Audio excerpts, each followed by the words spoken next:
absolutely blessed in yesterday's meeting.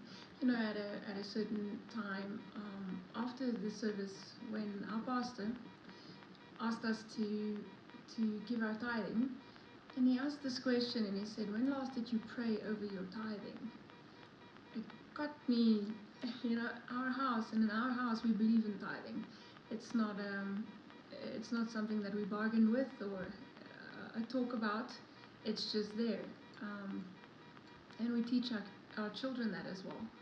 So after church, I had quite a number of our church going people asking me if I would write about it, and I've been thinking about it since yesterday. But you know, it's always such a difficult thing to talk about finances in church.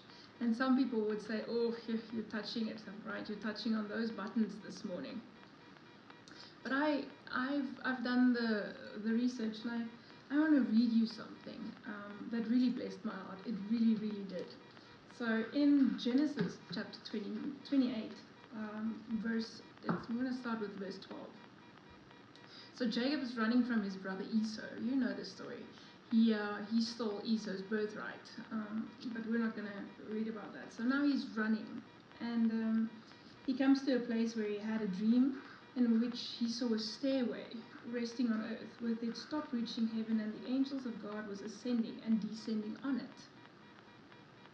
There above stood the Lord and said, "I am the Lord, the God of your father Abraham, and the God of Isaac, and I will give you your descendants the land on which you are lying. Your descendants will be like dust of earth, and you will spread out to the west and to the east and to the north and to the south. All people on earth will be blessed through you and your offspring. I am with you, and I will watch over you wherever you go. And I will bring you back to this land. I will not leave you until I have done what I have promised you." Jacob wakes up, and he says, "Surely the Lord is in this place, and I was not aware of it." He was afraid, and he said, "How awesome is this place?" Now, that is verse 17. How awesome is this place? I want you to have a "how awesome is this place" moment.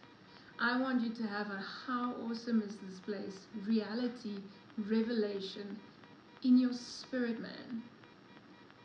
Because then only will you understand this, and will it open up your eyes, your spiritual eyes, to see. You know that Jacob went on and he made a vow saying, "God will be with me, and he will watch over me. And on this journey I'm taking, he will give me food to eat, clothes to wear, so that I return safely to my father's house. Then the Lord will be my God, and this stone that I have set up as a pillar with God's house, and of all that you will give me, I will give you a tenth." Now, kingdom principles, right? You are going to say to me, "Yes, Vicky, tithing is part of the Old Testament." And then I am going to say to you, so is the wisdom of Solomon, and so is the courage that David had, and so is the courage that Esther had, and so is many other things. But what I want to teach you is how awesome is this place. Genesis 28 verse 17. What happened there is Jacob didn't bargain with God. He made a vow. He vowed to God. He made a covenant with God, and he was obedient, and he tithed, or he made a promise that he will tithe, because it's part of his worship. Now, if you understand what I'm saying, there are many forms to worship the Lord, and we worship because we were built to worship. Sometimes we worship out of gratitude, sometimes we worship out of depression, sometimes we worship for breakthrough. But we were actually created to worship.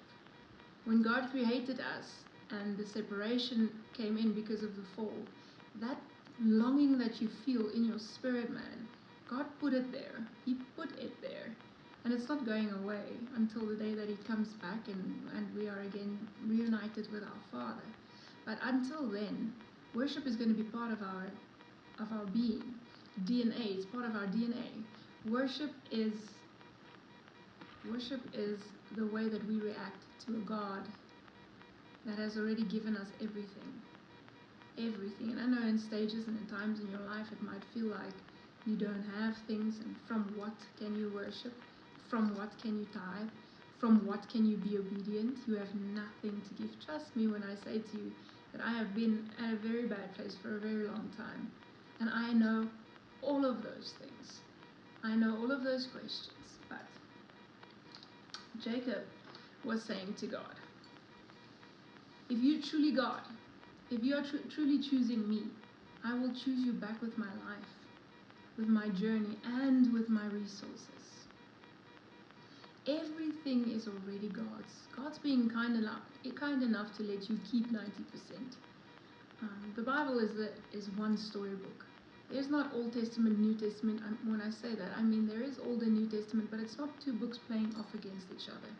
It is one book of absolute love. That is actually what it is.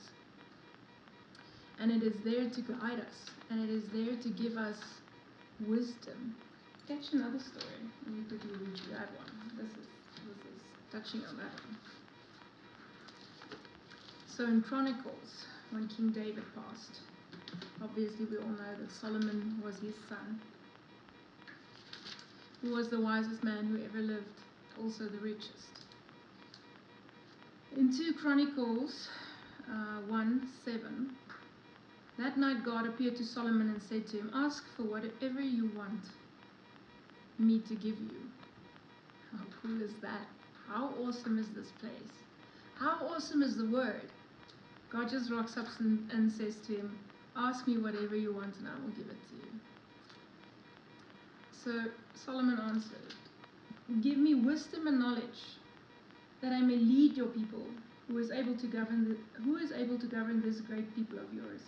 God said to Solomon, since this is your heart's desire, you have not asked for wealth, possessions or honor, nor the death of your enemies.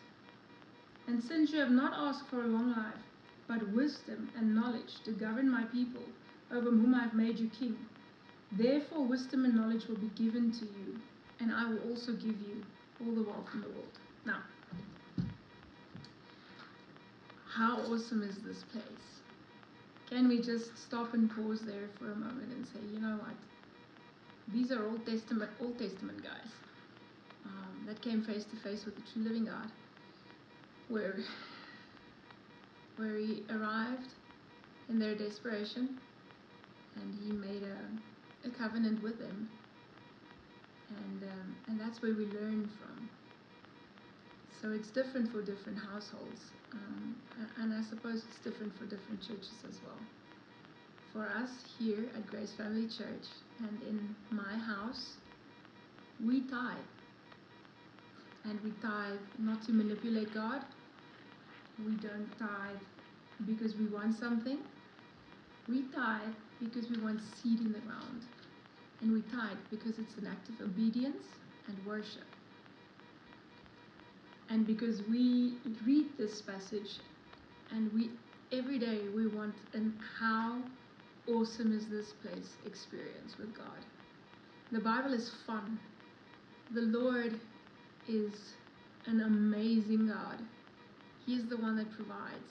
He's the one that gives. He's the one that loves and protects. And we believe that everything we have is already His. So from that principle, we live and we try and teach our children. I really hope this helped you a bit, and that it blessed your heart as much as it did mine. And please search for it. Search for it in the Word where He says, how awesome is this place? How awesome is it to be in the presence of the Lord? How awesome is it to see Him come through for you, protect you, provide for you? It is such an amazing privilege to be called a daughter or son of the Most High God. And I really want you to have that experience. So bless you, and I look forward to see you Sunday in church.